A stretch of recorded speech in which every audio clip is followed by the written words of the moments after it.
Hey, and welcome back to my channel. For my old subscribers, thank you so much for your endless support. I appreciate you guys, and for the new ones, thank you so much. You guys are amazing. Today I'll be talking about distance in relationships, so don't go away and I'll be right back.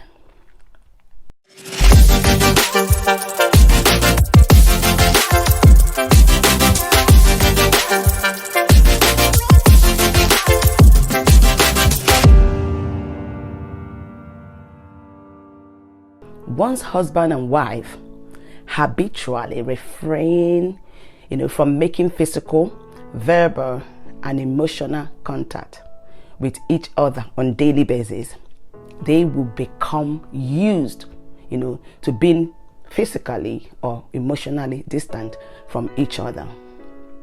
As a result, of being close to their husbands or wives, this now feels awkward, and unfamiliar because there's a big gap.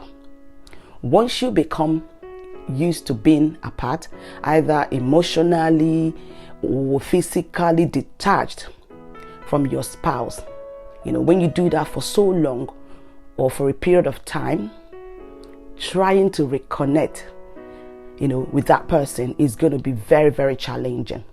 That's why it's not good to, give a gap. Reconnect before it is too late.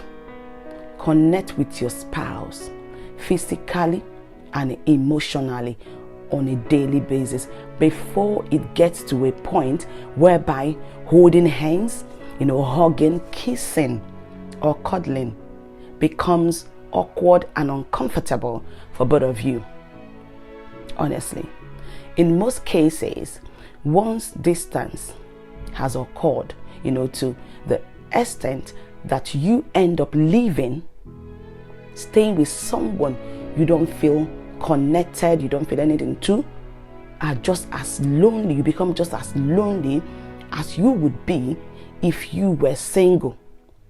You begin to share a home with someone, but find yourself, in the other room, longing to be held and loved again, or for someone to cuddle you.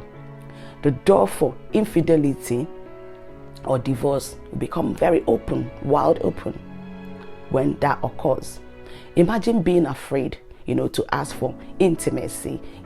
You're afraid to ask for hugs and closeness from your partner, whom you live with. Very bad. Unfortunately, many people don't know what it is or what it means to be connected with their spouse on a daily basis. They don't have a clue, they don't have an idea for what it means.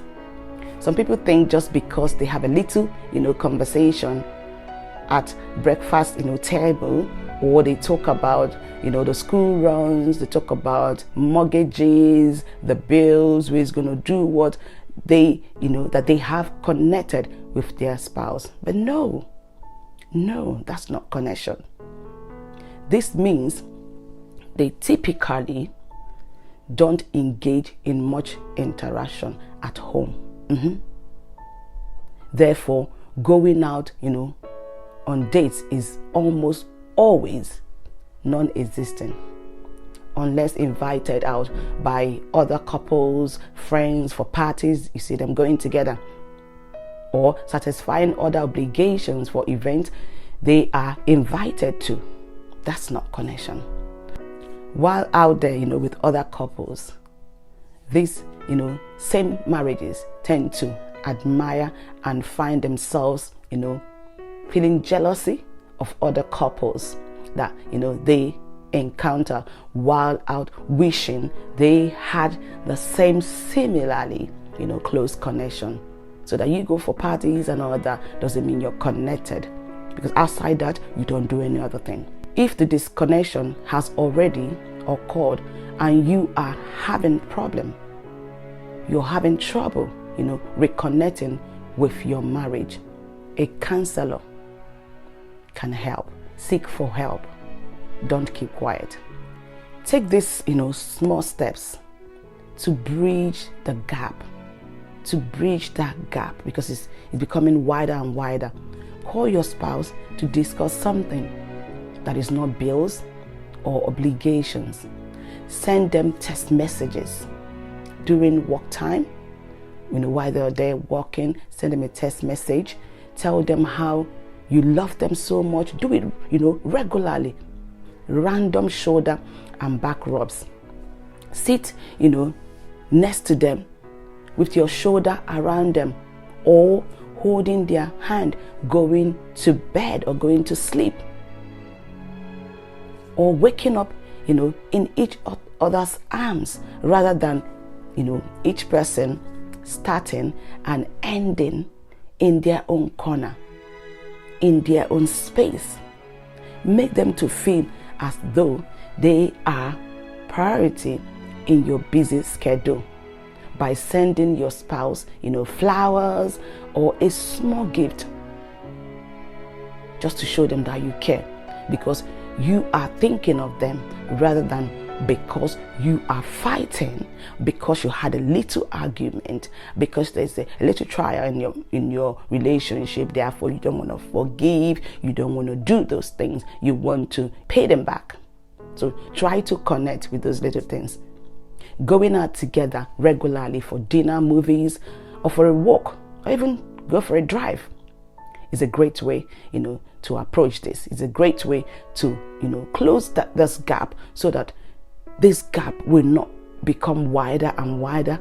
And at the end of the day, to close the gap is going to be difficult. To close this gap is going to be very, very difficult for you to close it, because you've allowed it over time to become, too big or too open, that to stitch it now is going to be a problem. Imagine something that has ripped, and then you're trying to bring it back to its original state. It's not going to be the same, because something has ripped off from that, space. So sewing it together will give it ugly shape. So that's what sometimes we do in our relationship. Something has been ripped off, and now you're trying to close that gap. You're trying to make, an amend, to sew that thing that has ripped off, which is not going to be easy. And even when you sew it, if God is not on your side, it will be, in a bad shape. It will be in an ugly shape. Try to close that gap before it becomes wider and wider and wider, to the extent that you cannot even amend it.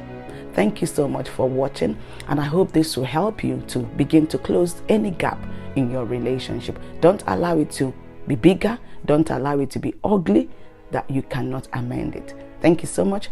And if you love this video, please like, share, and subscribe. Also, don't forget to hit the notification bell so that you'll be the first to get any new video that I upload. And I'll see you in my next video. God bless you.